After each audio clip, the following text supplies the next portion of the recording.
Wheezing.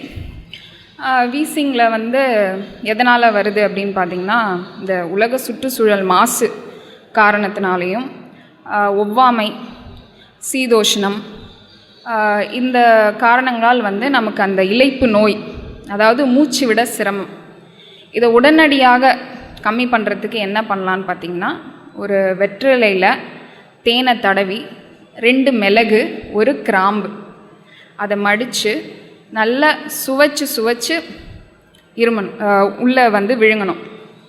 அப்படி பண்ணும் பொழுது உங்களுக்கு உடனடி நிவாரணமும் கிடைக்கும். இதை வந்து கண்டினியூஸாக சாப்பிட்டுட்டு வர வர கொஞ்சம் கொஞ்சமாக வந்து இந்த நோயிலேருந்தே நீங்கள் சீக்கிரம் குணமாயிடுவீங்க. இதோட நம்ம அந்த ஒவ்வாமைக்கான காரணங்கள், அதாவது உணவுப் பொருள்லே வந்து நமக்கு ஒத்துக்காத சில பொருள்லாம் இருக்கும். பார்த்திங்கன்னா எலுமிச்சை, கமலா ஆரஞ்சு, சாத்துக்குடி, கம்பு, வரகு, சோளம், கோதுமை, அப்புறம் வந்து டேபிள் சால்ட்டு, வெள்ளை ஜீனி, இதெல்லாம் வந்து நம்ம ஒத்துக்காமல் சில விஷயங்கள் இருக்கும். அதெல்லாம் வந்து தவிர்க்க வேண்டியதாக இருக்கும். அதெல்லாம் அவாய்ட் பண்ணிங்கனாலே ஓரளவுக்கு உங்களுக்கு எல்லா சிம்டம்ஸும் வந்து குறைஞ்சிரும். இப்போ ஒரு சாதாரண இருமல்லிருந்து ஒரு நாட்பட்ட சளியினால் ஏற்படும் இருமல் வரைக்குமே நீங்கள் வந்து அது சரி பண்ணுறதுக்கு ஒரு சிம்பிளான ஒரு மெடிசன் அப்படின்னு பார்த்தீங்கன்னா திப்பிலி வந்து நான் திரிக்கடிகளே சொன்னேன், அது சுக்கு மிளகு திப்பிலி. ஸோ திப்பிலியும் அதில் வரும். ஸோ சிம்பிளாக நீங்கள் அதை கூட ஃபாலோ பண்ணிக்கலாம். இல்லைனா வெறும் சுக்கு, மஞ்சள், திப்பிலி அதை வந்து தேனில் குழச்சி ஈக்குவல் குவான்டிட்டி தேனில் குழச்சி அதை சாப்பிட்லாம். அதாவது ரொம்ப நிறைய மருந்து சாப்பிட்டுமே சரியாகாமல் நிறைய இருமல் இருக்கும். அதாவது bacterial resistant bacterial infection of respiratory tract, அது மாதிரி விஷயங்களுக்கெல்லாம் வந்து இந்த திப்பிலி வந்து அருமையான மருந்து. அது என்ன பண்ணும் அப்படின்னு பார்த்தீங்கன்னா, அந்த மூச்சு பாதையில் இருக்கிற கிருமிகள், அப்புறம் அதை வந்து தூய்மைப்படுத்தும், மூச்சு பாதையை தூய்மைப்படுத்தும். அந்த சளி உள்ளே இருக்கிற சளியை வந்து கரைத்து வாய் வழியாக வெளியேற்றும். ஸோ இது மாதிரி விஷயங்கள் வந்து திப்பிலி செய்கிறதுனால அது ரொம்ப இம்பார்ட்டண்ட்டான ஒரு மெடிசனாக வந்து கன்சிடர் பண்ணுறோம். அதை சார்ந்த மெடிசன் வந்து திப்பிலி ரசாயனம், இது மாதிரி வந்து மருத்துவரின் பரிந்துரையின்படி அதை வந்து நம்ம எடுத்துக்கலாம். அடுத்து வந்து ரொம்ப நீர் கோர்த்து அதனால் வர்ற தலைவலி, அது எப்போ வரும் அப்படின்னு பார்த்திங்கன்னா, ரொம்ப இது வரைக்கும் அவங்க வந்து தலைக்கெல்லாம் குளிச்சதில்லை அப்படின்னா திடீர்னு எண்ணெய் வச்சு குளிக்கிறாங்கன்னா கண்டிப்பாக தலைவலி வரும்.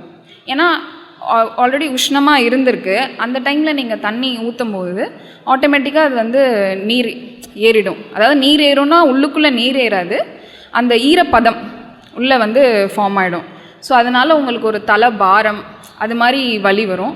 அப்போது வந்து நீங்கள் என்ன பண்ணணும் அப்படின்னா, அதே சுக்கு மிளகு திப்பிலி சமளவு, அதோட சோம்பு 1 டீஸ்பூன் சேர்த்து கஷாயமாக வச்சு, அதாவது ஒரு 200 ml தண்ணி ஊற்றுனீங்க அப்படின்னா 100 ml கொதிக்க வச்சு அதை வந்து நீங்கள் உள்ளுக்கு சாப்பிட்ணும்.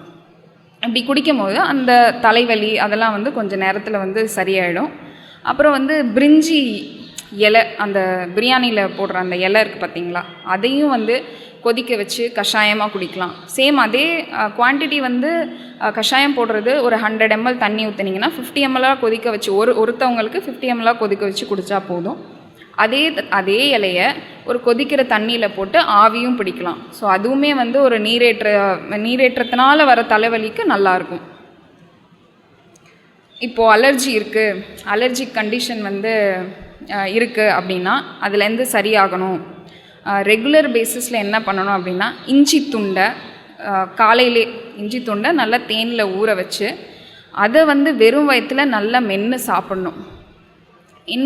இதே மாதிரி ஒரு 45 days கண்டினியூஸாக சாப்பிடும் பொழுது நமக்கு அந்த அலர்ஜி வந்து கொஞ்சம் கொஞ்சமாக கம்மியாகும். இதே ஃபார்முலா, அதாவது இஞ்சி துண்டு தேன், அடுத்து பார்த்திங்கன்னா பூண்டு, சின்ன வெங்காயம், இஞ்சி, இந்த 3த்தையும் வந்து தேனில் ஊற வச்சு அதை வந்து சாப்பிடும்போதும் அதே அந்த ஒரு 45 days கண்டினியூஸாக சாப்பிட்டுட்டு அதை அந்த சின்ன வெங்காயம் பூண்டை தவிர்த்துட்டு வெறும் இஞ்சி தேன் மட்டும் இன்னும் கொஞ்ச நாள் கண்டினியூஸாக சாப்பிட்லாம். இப்படி சாப்பிடும்போது அந்த அலர்ஜிக் ரியாக்ஷன் அதெல்லாம் வந்து கம்மியாகும். அடுத்து பார்த்திங்கன்னா சைனசைட்டிஸ்ங்கிறது வந்து இப்போ ஃபேமிலியில் ஒருத்தருக்காவது வருது. எல்லாமே அந்த சுற்றுப்புற மாசு காரணமாக தான் அப்படி இருக்குது. அது மட்டும் இல்லாமல் இதுலேயும் வந்து உடம்பு சூடாகிறதுனால தான் அதுவுமே வந்து வருது. பார்த்திங்கன்னா இப்போது சைனஸுங்கிறது ஒன்றும் இல்லை, ஃபேஸில் இருக்க சில குட்டி குட்டி ஸ்பேசஸ், அந்த ஸ்பேஸில் வந்து நீர் கோத்துட்டு இருக்கும் போது உங்களுக்கு ஒரு தலைவலி, அப்புறம் மூக்கிலேருந்து நீர் வர்றது, இது எல்லாமே ரீசன் வந்து அதுதான். இப்போது உடம்பு சூடாகும் பொழுது இப்போ அந்த நீர் வருது அப்படின்னா அது பாடியோட ஒரு காம்பன்சேட்டரி மெக்கானிசம். அதாவது அது என்ன பண்ணணும்னா, சூடாயிட்டு தலை வந்து சூடாயிட்டு அதை கூல் டவுன் பண்ண ட்ரை பண்ணணும்ல. அப்போ வந்து உங்களுக்கு அந்த மூக்கிலேருந்து நீர் வடிகிறது, இங்கெல்லாம் நீர் கோத்துக்கிறது, இதெல்லாம் வந்து நம்ம பாடியே நமக்காக பண்ணுறது தான். பட் ஆனால் நம்ம அதுக்கு முன்னாடி என்ன பண்ணணும் அப்படின்னா, அந்த உடம்பை வந்து சூடாகாமல் பார்த்துக்கணும். ஏன்னா தலைங்கிறது வந்து ஒரு கபஸ்தானம், அதாவது கபம் இருக்கக்கூடிய இடம். அந்த இடத்துல வந்து வெப்பமான சில விஷயங்கள் வந்துச்சு அப்படின்னா இது மாதிரி சிம்டம்ஸ்லாம் நமக்கு வரும். ஸோ அது ஆகாமல் பார்த்துக்கிறதுக்கு எண்ணெய் குளியல் ரொம்ப இம்பார்ட்டண்ட்டு. ஏன் இதை வந்து ரொம்ப இன்சிஸ்ட் பண்ணுறோம் அப்படின்னா, வாரத்தில் 2 முறை. ஏன்னா நீங்கள் எந்த ஒரு நோயை எடுத்துக்கிட்டிங்கனாலும் எல்லாமே வந்து வெப்ப மிகுதியால் இப்படி தான் வருமே தவிர, இந்த வெப்ப மிகுதினால் வந்துச்சு அதுக்கப்புறம் அடுத்த ஆர்கனை போய் அங்கே போய் வேறு தொந்தரவு வந்தது, அங்கேருந்து வேறு ஒரு ஆர்கனை போய் டச் பண்ணிச்சு, அங்கே போய் அதுவும் இன்ஃப்ளமேஷன் ஆகி அடுத்த லெவல் போயிடுச்சு அப்படின்ற மாதிரி கண்டினியூஸாக அப்படியே அடுத்தடுத்த ஆர்கனை வந்து பிடிச்சி போயிட்டே இருக்கும். ஏன்னா எல்லா ஆர்கன்ஸும் பார்த்திங்கன்னா இன்டர் கனெக்டட். நாம் பேஸில் என்ன இருக்கோ அதை நம்ம சரியாக பண்ணிட்டோம் அப்படின்னா நம்ம எந்த ஆர்கனை போய் அஃபெக்ட் பண்ணணும்னு நம்ம பயப்பட தேவையில்லை. ஸோ மெயின் நம்ம வந்து பெரிய லெவலில் போய் யோசிச்சுட்டு இருக்கிறதுக்கு பேசிக்காக என்ன நம்ம பண்ண முடியுமோ அந்த விஷயங்கள்லாம் நம்ம சரியாக வச்சுட்டு இருந்தாலே பெரிய பெரிய நோய்கள் வராமல் நம்ம தடுக்கலாம். அடுத்த லெவலில் சைனசைட்டிஸ்க்கு ரொம்ப சிம்பிளாக திரிக்கடுகு சூரணமே வந்து பெஸ்ட்டு. தேனில் கலந்து சாப்பிட வேண்டியது தான். நீர்க்கோவை மாத்திரை வந்து ஆவி பிடிக்கிறது, நெற்றியில் பத்து போடுறது, அதுவும் என்னென்னா அந்த நீரை இழுக்கணும், அதாவது உள்ளே இருக்கிற நீரை அப்சர்வ் பண்ணி எடுக்கணுங்கிறதுக்காக அந்த நீர்க்கோவை மாத்திரை வந்து பத்து போடுறது. இதெல்லாம் வந்து ஆல்ரெடி பேஷண்ட்ஸ்க்கும் நாங்கள் அதை அறிவுறுத்துகிறோம். எப்பயுமே அந்த கம்ப்ளைண்ட்ஸ் வந்தாலே நீங்கள் ரெகுலராக அதை போட்டுகிட்டே இருந்தீங்கன்னா அந்த கம்ப்ளைண்ட்ஸ் எல்லாமே கம்மியாயிடும், சரியும் ஆகிடும். அடுத்து குரல் கம்மல் எதனால் வருது அப்படின்னா, இருமல் சளி இருக்கும் போது லைட்டாக ஒரு கரகரப்பு, இது மாதிரி விஷயங்கள்லாம் ஏற்படும். இதுவும் எப்போ வரும் அப்படின்னு பார்த்தீங்கன்னா, உடம்பு சூடாக ஆகும்போது, அதிக சூடாகிடுச்சு அப்போ நீங்கள் ஏதோ ஒரு பார்ட்டிகிள்ஸ், அதாவது தண்ணி குடிக்கிறீங்க அப்படின்னா ஏதோ, அதாவது ஒரு கோல்டான ஒரு விஷயம் உள்ளே போகுது, பாடி வந்து வெப்பமாக இருக்குது. ஸோ வந்து இன்ட்ரொடக்ஷன் ஆஃப் ஃபாரின் பார்ட்டிக்கல் மாதிரி தான், அந்த தண்ணி கூட ஒரு ஃபாரின் பார்ட்டிக்கல் மாதிரி தான். உடனே வந்து அந்த பாடி ரியாக்ஷன் காட்ட ஆரம்பிச்சிடும். அதான் உங்களுக்கு வந்து லைட்டாக அந்த தொண்டை கரகரப்பு வர்றது. இன்னொரு மெயினான விஷயம் என்னன்னு பார்த்தீங்கன்னா, தலை வந்து கபஸ்தானம்னு சொன்னோமா, அதாவது கழுத்துக்கு கீழே இருந்து இடுப்பு வரைக்கும் பார்த்தீங்கன்னா பித்தத்தோட இடம், இடுப்பு கீழே வந்து வாதத்தோட இடம். ஸோ பித்தத்தோட இடம் வந்து வெப்பமாக தான் இருக்கும். இந்த வெப்பம் அதாவது செஸ்ட்டை தாண்டி மேலே போகும் பொழுது, அப்போ ஒரு கிராஸ் ஆகுதுங்களா, இங்கேருந்து ஒரு கபஸ்தானத்துக்கு போகும் பொழுது அந்த ஒரு தொண்டைங்கிறது வந்து இன்பிட்வீன் லைன், அதாவது கபத்துக்கும் பித்தத்துக்கும். ஸோ கிராஸ் ஆகும்போது அந்த சிம்டம்லாம் வந்து ஏற்படும். நம்ம வேணால் இன்ஃபெக்ஷன் என்னென்னமோ சொல்லலாம், சரிங்களா, இந்த கிருமினால் வந்தது, அந்த கிருமினால் வந்தது. ஆனால் பேசிக் பார்த்திங்கன்னா இதுதான். நீங்கள் உங்கள் உடலில் இருக்கிற அக்னி, அதாவது எப்படி நம்ம வெளியில் வந்து சூரியன் இருக்காரோ அதே மாதிரி நம்ம உடம்புலையும் ஒரு அக்னின்னு ஒன்று இருக்கும். அந்த அக்னியை நம்ம சரியாக வச்சுருந்தோம் அப்படின்னா எந்த கிருமியோ எந்த நோய் வர வாய்ப்பில்லை. கிருமி வந்தாலுமே அது வந்து அந்த அக்னியே அதை வந்து எரிச்சிடும். அந்த அக்னி கம்மியாகும்போது தானே இப்போ வந்து அந்த கிருமி வந்து நம்ம அதுக்கு ஒரு ஃபேவரபிள் என்வாயன்மெண்ட்டை நம்ம கொடுத்துட்றோம். நல்லா வளர ஆரம்பிச்சிச்சுன்னா அந்த டாக்ஸின்ஸ் ப்ரொடியூஸ் பண்ண ஆரம்பிச்சிடுது. அந்த டாக்ஸின்ஸ் என்னவா மாறுது, அந்த சிம்டம்லாம் நமக்கு கொடுக்குது. தலைவலியோ காய்ச்சலோ இல்லை உடம்பு வலி, இது மாதிரி விஷயங்கள்லாம் வந்து கொஞ்சம் கொஞ்சமாக அடுத்த லெவலுக்கு போக ஆரம்பிச்சிடும்.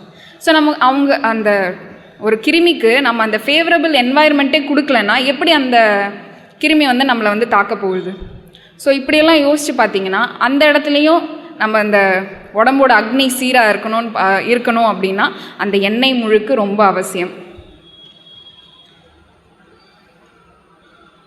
அந்த குரர் கம்மலுக்கு வந்து ரொம்ப சிம்பிளாக ஒரு கிராம்பு, ஒரு ஏலக்காய், அதை வந்து ஜஸ்ட் வாயில் வச்சு சூ பண்ணாலே போதும். கொஞ்சம் கொஞ்சமாக அந்த உமிழ்நீரை உள்ளே விழுங்கினாலே போதும், சரியாயிடும். இப்போது ஒற்றை தலைவலி, எல்லோரும் வந்து ஒற்றை தலைவலி வந்து பெரிய நோயாக கன்சிடர் பண்ணுறாங்க. ஆனால் அதில் ஒரு சிம்பிள் விஷயம் இருக்குது. டைஜஷன் சரியாக இருந்தாலே அந்த தலைவலி சரியாயிருங்க. டைஜஷன் ப்ராசஸில் என்ன பிரச்சனை அதை தான் நீங்கள் ஃபஸ்ட்டு சரி பண்ணணும். வயிறு அவங்களுக்கே தெரியும், வயிறு உப்புசம் இருக்கும், வந்து சரியாக வந்து மோஷன் போகாது, நெஞ்செரிச்சல் இருக்கும். ஆனால் அதை வந்து ஒரு பெரிய இதாகவே கன்சிடர் பண்ண மாட்டாங்க. நமக்கு தலைவலி வந்தால் அவ்வளோதான், நம்மளால் எந்த வேலையுமே பண்ண முடியாது அப்படின்ற ஒரு எண்ணத்துக்கு போயிடுவாங்க.